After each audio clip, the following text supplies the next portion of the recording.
compartir la pantalla de nuevo otra vez. Denme un segundo. ¿Qué opinan los demás? Pues creo que también podría englobar un desorden metabólico donde se mantienen elevadas de forma persistente las cifras de glucosa, Ok, principalmente. exactamente. Eso es un punto muy importante, que para meter a todos los tipos de diabetes, les puse la definición del Harrison, que es la que usan a los NIPS y a los residentes. El punto es que es un grupo de alteraciones metabólicas, como bien lo dijo aquí, pero que comparten la hiperglucemia o hiperglicemia, como le quieran llamar.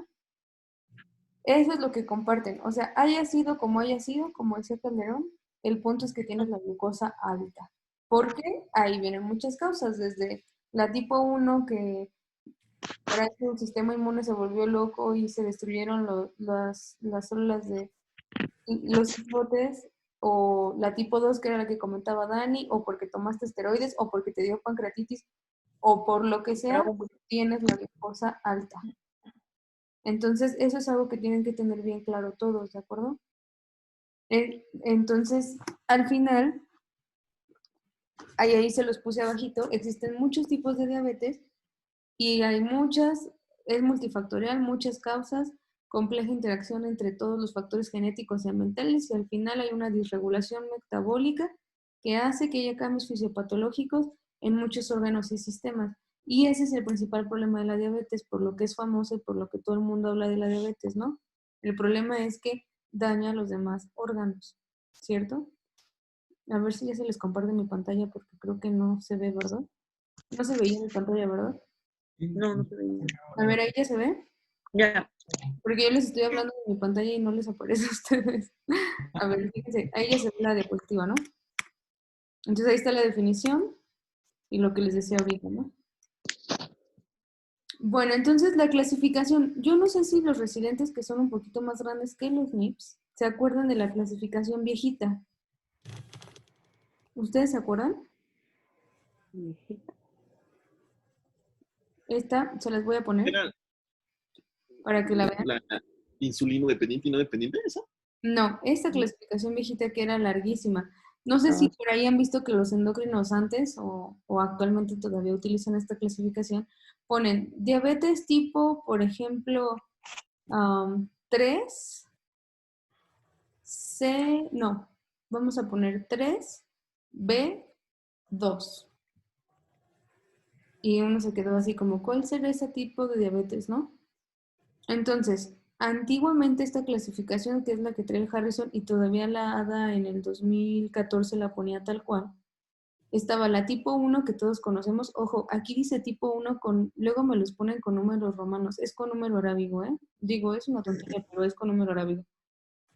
Que es la clásica que ustedes ya saben de déficit absoluto de insulina, porque se destruyen las células beta, y hay la tipo 1A y la B, ¿no? La A es la que está mediada por el sistema inmune y la B es la idiopática. La tipo 2, que es la famosa, la que más vamos a ver en la clase y la que más van a ver en los pacientes, que es la insulinoresistencia que comentaba Dani, con el síndrome de resistencia a la insulina y todo lo que vamos a ver en la fisiopatología mañana. La tipo 3, que eran otros tipos de diabetes, y aquí es donde entraban las letras, ¿no? La A, que eran las genéticas con los MODIs, ¿no? Y todos los MODIs 1, 2, 3, 4, 5, 6, y estas raras, ¿no? Vean que eran hasta 10 tipos. La tipo B, que era cuando había defectos genéticos en la acción de la insulina con todos estos tipos. El ejemplo que yo les puse que era 3B2 era por el leprechmanismo, ¿no? Y la tipo C era todos los que tenían problemas en el páncreas exócrino, es decir, te dio pancreatitis o un tumor pancreático o algo pasó por ahí que con tu páncreas que te hiciste diabético, ¿no? La tipo de endocrinopatías, y también ustedes lo comentaron, hay enzimas contrarreguladoras. Entonces, si tú tienes síndrome de Cushing y tienes mucho cortisol, probablemente como es contrarregulador de la insulina, te vuelvas diabético, igual a acromegalia. ¿Cuáles son las hormonas contrarreguladoras de la insulina? Todos, cualquiera puede contestar. Glucagon. Hormona del crecimiento. Las catecolaminas. Cortisol. Cortisol y Adrenalina. catecolaminas, exactamente. Entonces, Vean, el feocromocitoma también, que lo vamos a ver en endocrino, también está en el programa, y todos estos, ¿no? Luego la E, que yo también les decía, si tú tomas muchos glucocorticoides, que aquí los pueden ver, sí ven mi cursor, ¿verdad? Sí. Ah, ok. Si tomas muchos glucocorticoides te puede dar diabetes, pues sí, ¿no? Hemos visto muchos casos. Esos son medicamentos y aquí están todos los medicamentos que te pueden hacer diabético. Revisa después con mucha calma. Infecciones también. Algunas causas poco comunes, mediadas por el sistema inmune y otras causas genéticas. Todo eso era la clasificación de diabetes viejita, pero me interesa que la conozcan porque mucha gente todavía la usa. Y la 4 era la gestacional. Entonces, ¿qué dijo Lada? Nuestra clasificación está muy bonita, muy larga, ocupamos media página del Harrison, se ve súper bien ahí en su cuadrito, pero nadie se la va a aprender completa. Y entonces la cambiaron. Y entonces la clasificación actual, se las pongo acá atrás, que está aquí, ya está mucho más sencilla. Entonces, la 1 es la tipo 1, que es la que dijimos hace rato igualita. La 2 es la tipo 2, por resistencia a la insulina. La 3, ojo que antes la 3, la 4, la gestacional era la 4, ahora la 3 es la diabetes gestacional. Y la 4 son todos los demás tipos que vimos ahorita. Los MODIs, las del páncreas, glucocorticoides, VIH, las que quieran, todas ya son tipo 4. Entonces, facilitaron la vida de los MIPS y los residentes. Por eso una clasificación más chiquita, más sencilla, pero conozcan la viejita porque luego los endocrinólogos la siguen usando, ¿vale? Les encanta.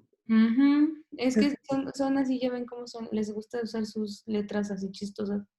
Pero bueno, que no los sorprendan, ustedes ya saben la nueva y la vieja. Ahora, esta tablita se los puse para que vean cómo de todo se van a tener que aprender lo que es lo normal, lo que es los valores de prediabetes. Y ojo que en todos hay glucosa en ayuno, 2 horas después de la curva de tolerancia, y la hemoglobina glucosilada. Entonces están los normales, los prediabéticos y los que ya son diabéticos, que ahorita vamos a ver los valores en los criterios diagnósticos. No se me confundan porque por eso los estamos viendo poco a poquito, porque al rato son 9 valores si se fijan y al rato los van a traer todos revueltos. Ay, Dios, no cambia de diapositiva. Ahí está. Entonces, ahora sí, esta tabla se la tienen que saber todos bien sabida, porque Kevin no me dejará mentir que el año pasado se equivocaron en los criterios diagnósticos en el examen, ¿verdad, Kevin? Entonces, Es básico. es básico, los residentes de medicina interna lo traen tatuado. Entonces, a ver, vamos a elegir un residente para que los MIPS lo escuchen y además los residentes se lo aprendan. Ivonne, a ti no te he hablado hoy. ¿Nos puedes leer el primer criterio? Sí, glucosa plasmática en ayuno, mayor a 126 miligramos por decilitro. Ajá. El ayuno es definido como como no ingesta calórica por al menos 8 horas. Eso es súper importante. Al menos tienes que tener 8 horas de ayuno. Si te dicen, ay, con 6 horas de ayuno te tomamos tu glucosa para ser diabético, eso es fake. Tienen que ser 8 horas. Generalmente para el perfil de lípidos les piden 12 horas, pero ojo, para ver si eres diabético con 8 horas es suficiente. Y luego viene un asterisco. ¿Qué dice el asterisco, Ivonne? Abajo, en la tablita. Dice, en la ausencia de hiperglicemia inequívoca, el diagnóstico requiere 2 pruebas anormales de los resultados de la misma muestra o en 2 muestras separadas. Exactamente, que es lo que yo les decía hace rato. Es muy importante. Leo es el que comentaba sobre este punto. Supongamos que a Leo le tomamos una glucosa hoy y se la tomamos en la rutina y sale hasta las 4 de la tarde, ¿no? O 5 a veces. Seguramente el del laboratorio ya tiró la muestra.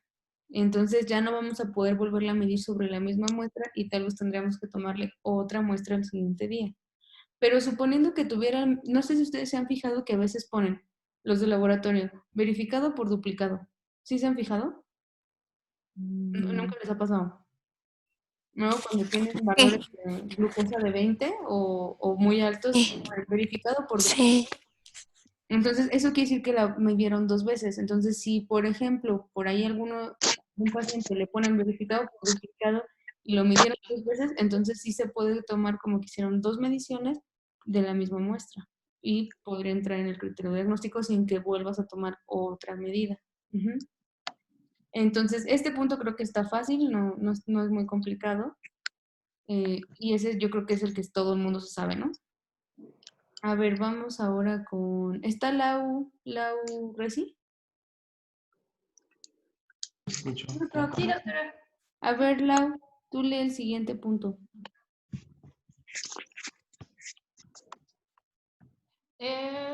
Glucosa de 2 horas postprandial mayor a 200.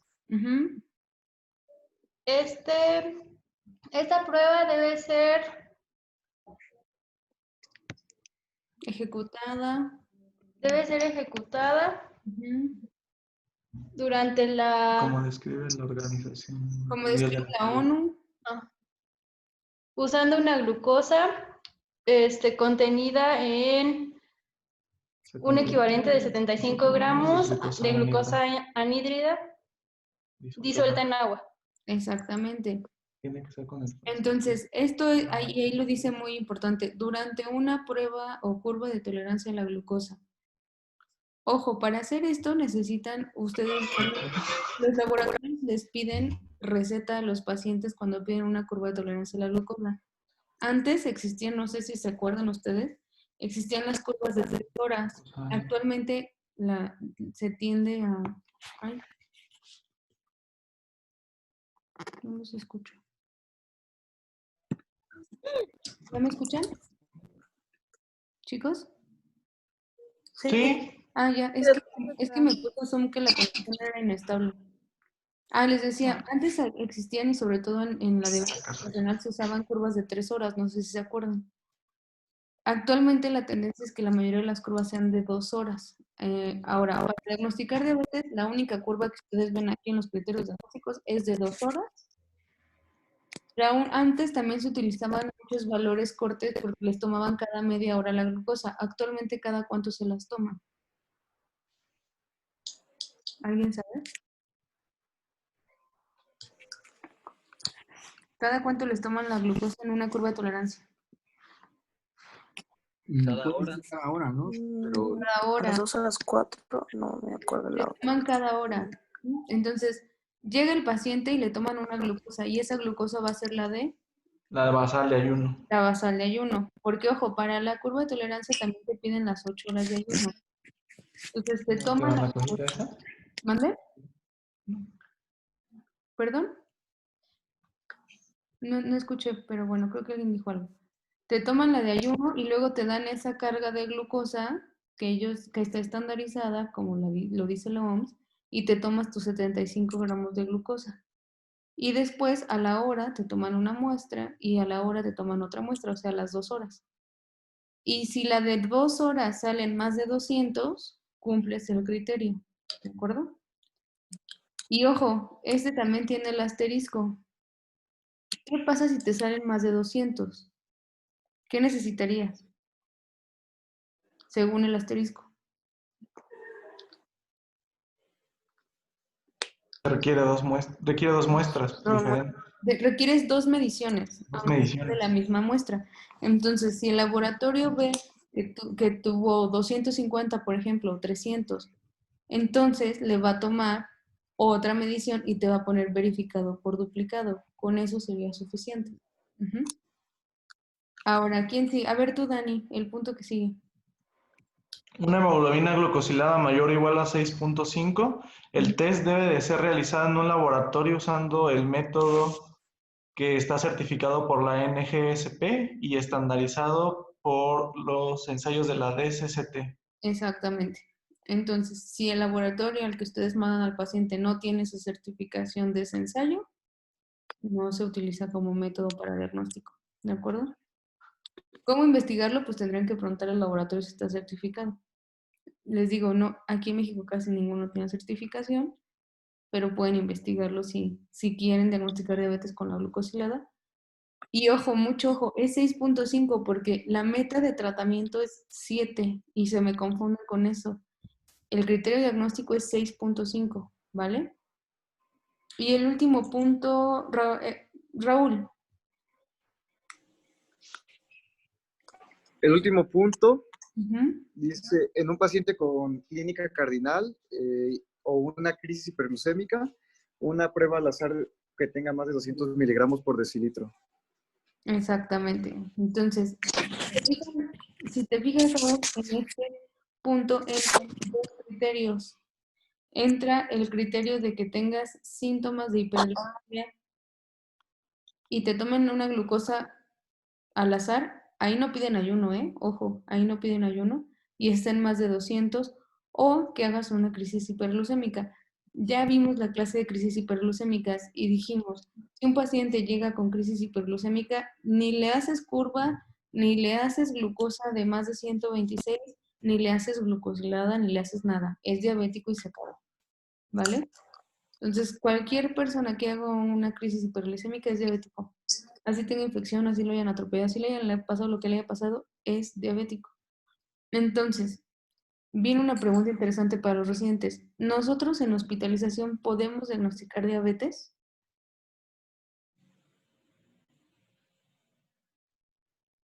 No, bueno, depende del estado del paciente, ¿no? Si es un paciente que generalmente llega en estado crítico, pues no, porque es esperado que tenga hiperglucemia. Exacto, es esperado que tenga hiperglucemia, pero, ojo, si tienes una crisis hiperglucémica y te cumple criterios, ¿qué pasaría, Carlita? Pues entonces sí se hace el diagnóstico, ¿no? Exactamente. O sea, la única forma en que nosotros en hospitalización podemos hacer diagnóstico es que alguien que no se conozca diabético nos haga una crisis hiperglucémica. Para todo lo demás necesitas que sea un paciente estable y que no esté hospitalizado y que no tenga algo agudo. Es decir, si ustedes llega un paciente a lo mejor al hospital con una infección urinaria y ahí andan las glucosas altas, pudiera sospechar que es diabético, pero una vez que se resuelve la infección tendrías que mandarlo al laboratorio a que se tome su curva de tolerancia o su glucosa en ayuno, lo que ustedes quieran.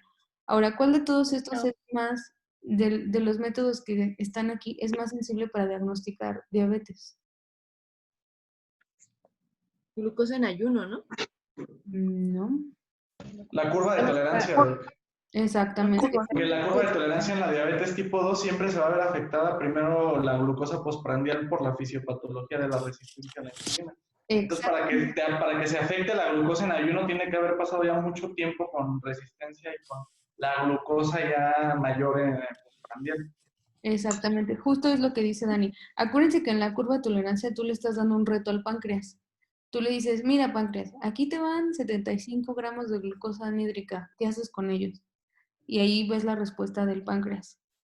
Entonces, esa es la más sensible para diagnosticarla. Porque cuando alguien te llega con crisis hiperglucémica lleva años siendo diabético, ¿no? Y no se había dado cuenta. Pero, por ejemplo, en estos pacientes que dijimos, ¿a quién le vamos a ir a buscar diabetes y prediabetes? O sea, supongamos alguien con la paciente que vimos en el caso clínico que dijimos, se ganó su prueba para ver si es diabética. ¿Qué prueba le mandarías a esa paciente, Dani? Es que no vi el caso, doctora, ¿se me lo puede platicar? ¿Quién de los mix lo leyó? No me acuerdo. Yo, Laura. Tú, Lau, dile a Dani de qué se trataba el caso. Era una paciente femenino, hoy no me acuerdo la edad, la verdad, pero tenía un índice de masa corporal de 34. En sus laboratorios, perdón, en sus laboratorios tenía una glucosa de 123, triglicéridos de 200 y tantos, colesterol de 180, y tenía cantosis nigricans también. Ya, y entonces habíamos dicho que esa paciente se había ganado su prueba para ver si era diabética, porque en la tablita que vimos de criterios para mandar a alguien a hacer la prueba, tenía varias cosas que la hacían candidata a hacerle prueba. ¿Qué prueba le mandarías, Lau, a tu paciente que leíste el caso clínico? De todas estas que tienes aquí. Pues yo le haría una prueba de tolerancia a la glucosa. Una curva de tolerancia. Ya como, ajá, porque pues es como la más concreta, por así decirlo. Ahora vamos a suponer que llega tu paciente a su curva de tolerancia a la glucosa y la primera glucosa que le toman en ayuno sale en 127. ¿Qué pasaría ahí, Bren? Bren Reci.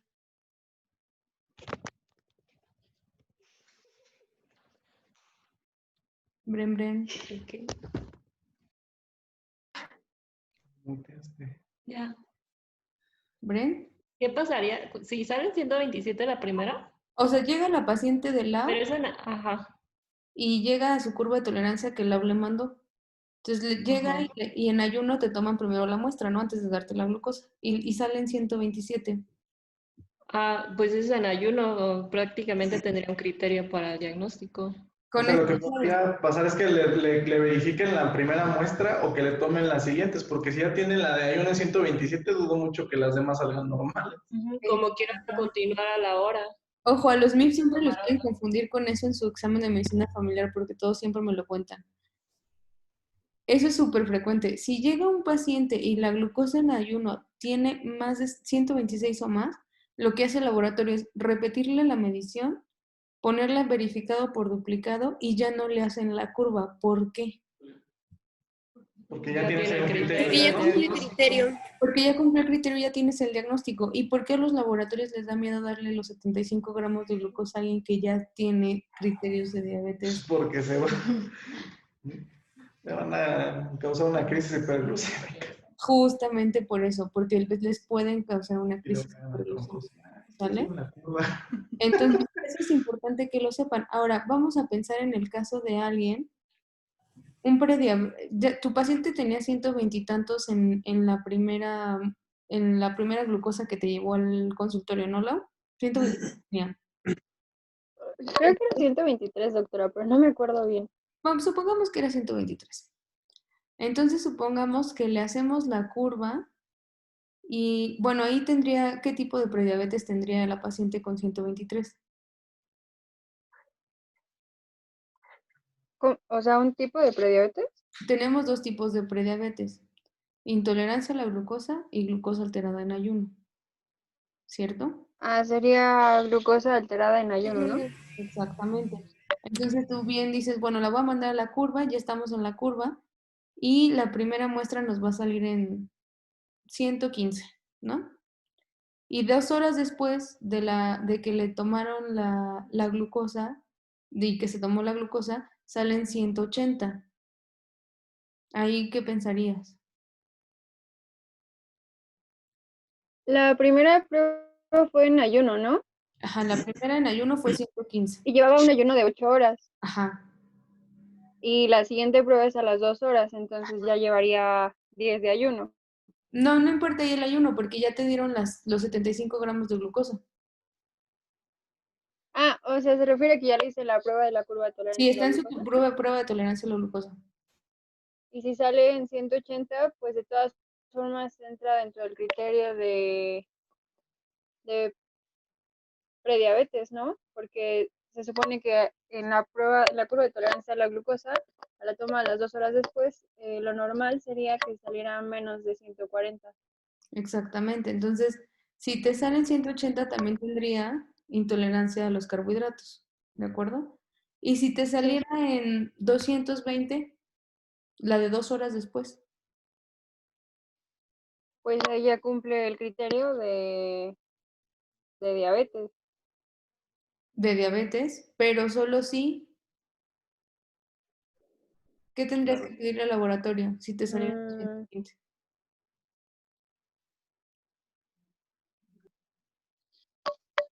A ver, ayúdenle.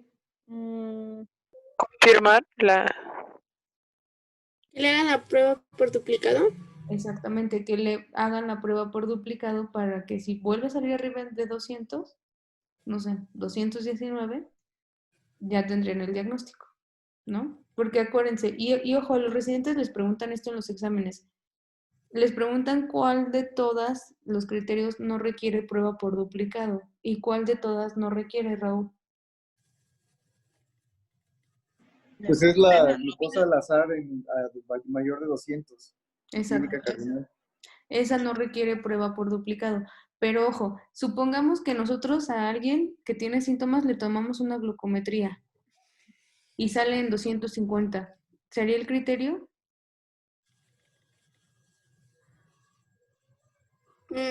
Se supone que debe tener sintomatología, ¿no? O sea, tenemos a alguien con síntomas clásicos de hiperglucemia. ¿Cuáles son?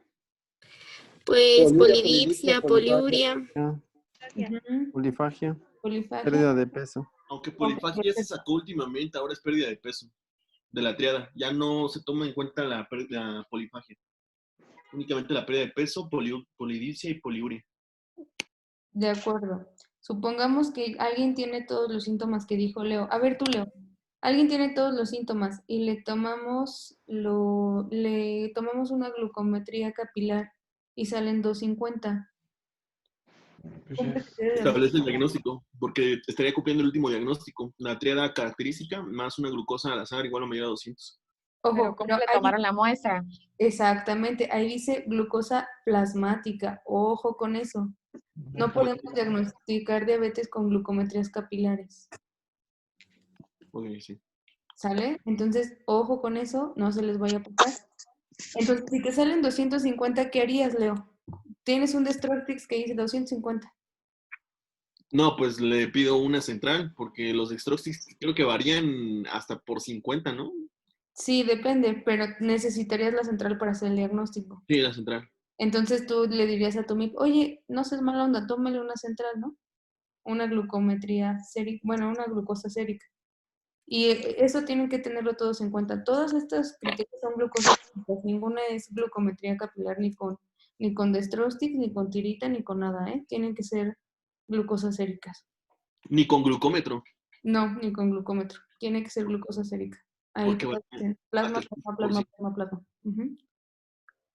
Bueno, ¿quedó clara esta tabla? Yo tenía una duda. Uh-huh. Doctora, una pregunta. Doctora, ¿me escucha? Sí, te escucho. A ver, es que me hablaron dos personas. Creo que me habló Abelardo y alguien más. Una pregunta, ¿y si por glucometría llegara a salir, digamos, 400 miligramos por decilitro, aún así necesitamos todavía las centrales? Si quieres ser purista con los criterios de la ADA, sí.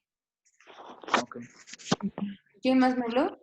Yo, un paciente crítico, o sea, en hospitalización, ¿se le puede tomar la hemoglobina glucosilada? Y sí se puede hacer el diagnóstico, ¿no? No. ¿No? Ah, ok. No. Un paciente que está en agudo, o sea, podrías pensar que sí. Bueno, a menos que estuviera el laboratorio de nosotros, a menos que estuviera validado, pero no, realmente no, porque en un paciente en agudo no puedes utilizar ningún criterio hasta que se acabe lo agudo. Solo ahí en el caso del tema que veíamos de las crisis hiperglucémicas, ¿se acuerdan? En el paciente que piensas que pueda tener una hiperglucemia por estrés o que sea un paciente diabético. Si se acuerdan el paciente que llegó y que ese Fanny, tú lo viste, el paciente de la 6.2, ese paciente decía que no era diabético, realmente no tenía datos clínicos de alguna complicación y demás, pero el paciente llegó con hiperglucemia, entonces traía una neumonía con criterios de severidad, pero también estaba con dosis altas de esteroide. Entonces ahí nos quedaba la duda. Entonces, acuérdense que siempre un paciente que está hospitalizado, el hacerle una hemoglobina glucosilada quedaría de fuera de las hemoglobinopatías, obviamente dejándolas estas, el paciente que no tenga anemia, que no tenga reciente una transfusión, por ejemplo, ese paciente no lo tenía, entonces utilizamos la hemoglobina glucosilada y salió en 11.5. ¿Por qué? Porque nos quedaba la duda y en uno de los artículos que se les había mandado, sí dice que sí podemos utilizar la hemoglobina glucosilada como para cuando existe esta duda, pero siempre utilizándola con mucha reserva y teniendo en cuenta que estos pacientes no tengan esas condiciones que nos puedan modificar. ¿Por qué?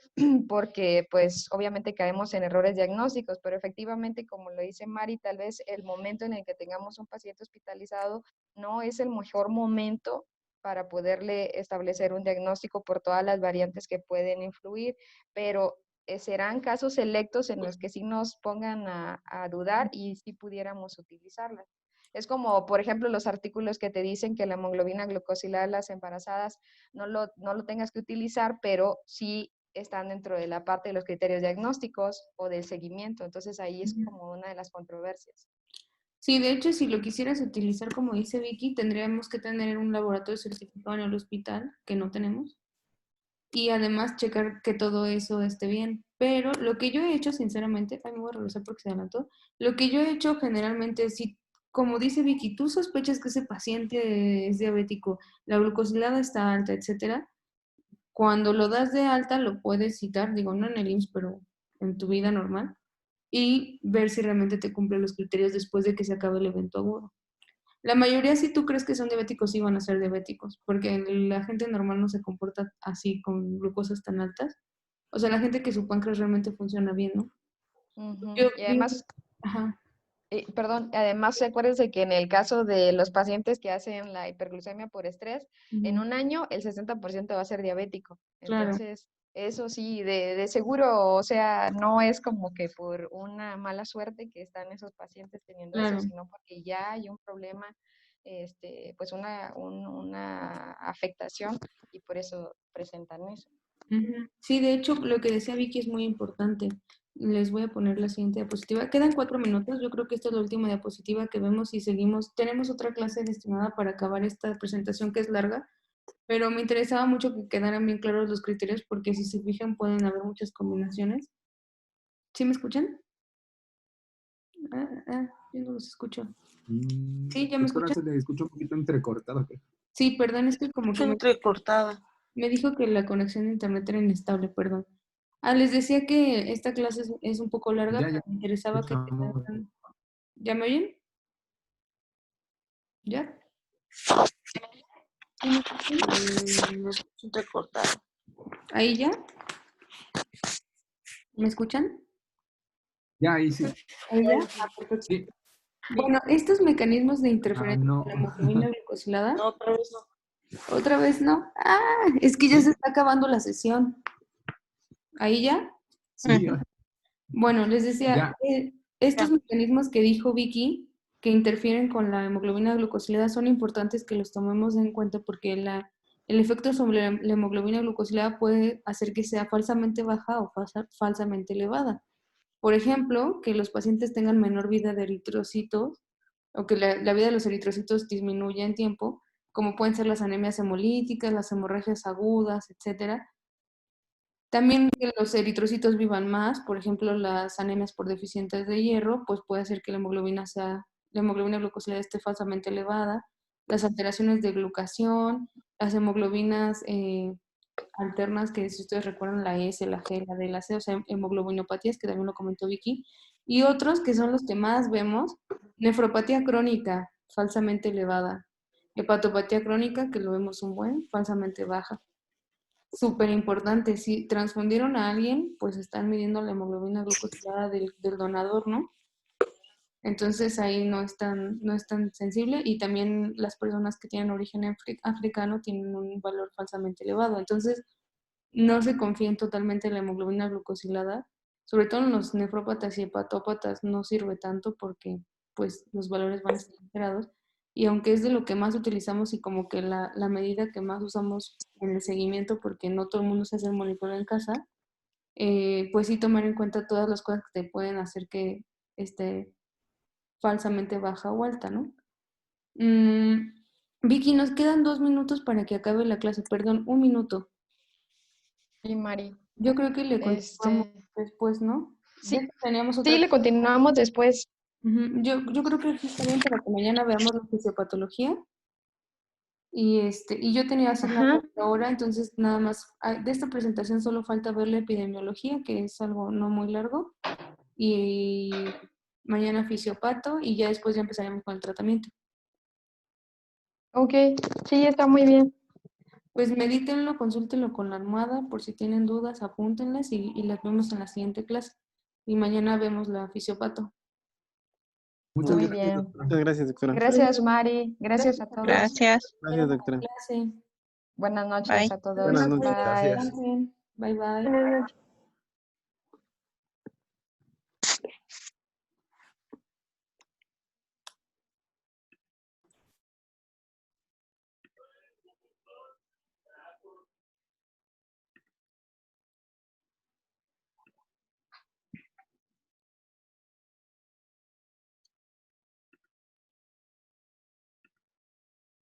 Bye, doctora. Bye, bye. Bye, Kevin, que te vaya bien. A mimir. A mimir, ya es tarde. Ya estoy de vacaciones. Qué bueno. Se ve. Sí, ¿verdad? Así. Oye, hoy todavía fui al hospital, grosero. Bueno, nos No, vemos. Bye. no hay más.